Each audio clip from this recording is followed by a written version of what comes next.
All right, today is the day. We are starting our third and final pinch bowl.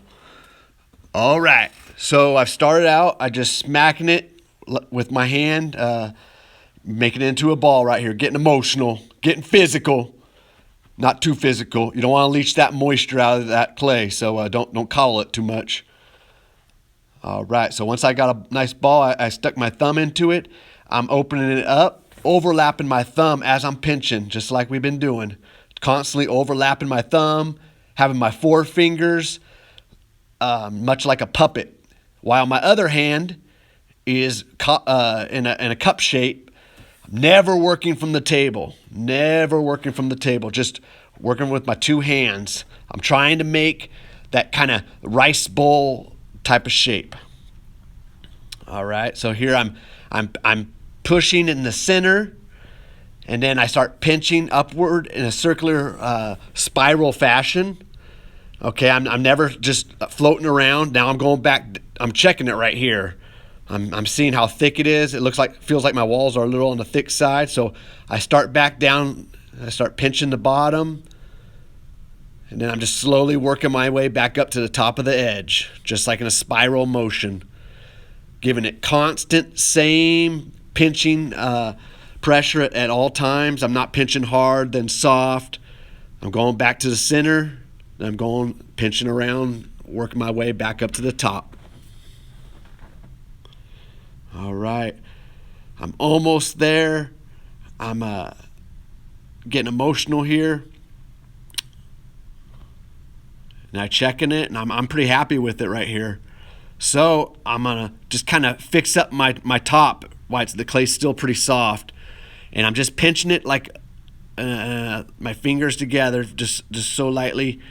And I actually even use the rib tool a little bit sometimes on the top to try to help scrape it straighter, but mine's pretty good right here, so I didn't have to do it too bad. But yeah, you can use that straight part of your rib tool to kind of scrape that straighter if you need to. Then I'm also, don't forget your water bucket, your sponge, because now I'm going to scrape the outside. So I'm holding it with my four fingers, kind of sponging it, and then I'm using the straight part of the rib and just scraping, pulling towards me with that straight part. Sponge, scrape, sponge, scrape. It's just the process till you get it perfect. Get all those dents out, but make sure you don't add too much water. If you add too much water, your clay's going to get really soft, and then you're going to have an issue, and it's going to start falling apart, stretching. Now I'm going to work the inside, okay? I just kind of sponged it, and then I show a little trick here. If you have a tile or a table you're working on and you don't care about, you can put a little water on it, and it slides. It'll spin for you real easy. See how I'm just kind of spinning it? I mean, you don't have to do that. You can use your hand. But on this last part, I do want a little bit of a flat bottom because I don't want my bowl to roll around. I want it to be able to hold some cereal or some change or something, So you do want a little bit of a flat bottom. So at this point, you can work from the table. Anyways, I'm just really smoothing it, the same process. But if you don't have that rib tool, remember to use your thumb, just like I'm doing right here. The thumb, actually, I kind of like it better, but don't want to rub it too hard. You don't want to start reshaping your bowl. If you push too hard, it's going to bow out your sides of your walls. You don't want that. So very soft thumb when you're smoothing out that technique.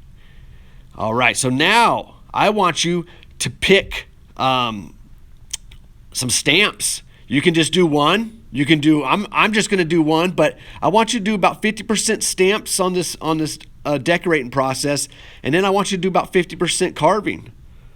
Okay, and when you're doing your stamps, it's tricky. You got to push a little bit on the inside. See how I'm getting emotional right there? Not too emotional, but you do have to push a little bit. And look at that. Oh my goodness, Ninja Turtle, bless its heart. And then I'm going to scrape that inside again because it kind of disformed my bowl. So I'm scraping out that little dent the stamp made. I'm making it look pretty. I want to sell this on eBay. All right, I'm going to smooth around it now. You can even take a tool and enhance your stamps a little bit. Carve out maybe some of it didn't come out right. You could cheat it a little bit and make it a little better. say you have a flower stamp, you could carve out like a stem or something with it. So you have a little combination of a stamp and carving. Here I'm carving out something very special here, as you'll see. Anyways, I'm carving it, making my carvings very nice here. I even pull out a little paintbrush. Oh yeah, a little bit of water in the brush, and you just kind of go through your carvings, and it's going to clean them up way nicer. Don't be afraid to use that paintbrush. And then I'm even going back and cleaning them out better. And I'll show you this in class. I'm gonna work on it more. Once you are done, though, don't you forget. Oh my goodness, look at that. Woo, beautiful.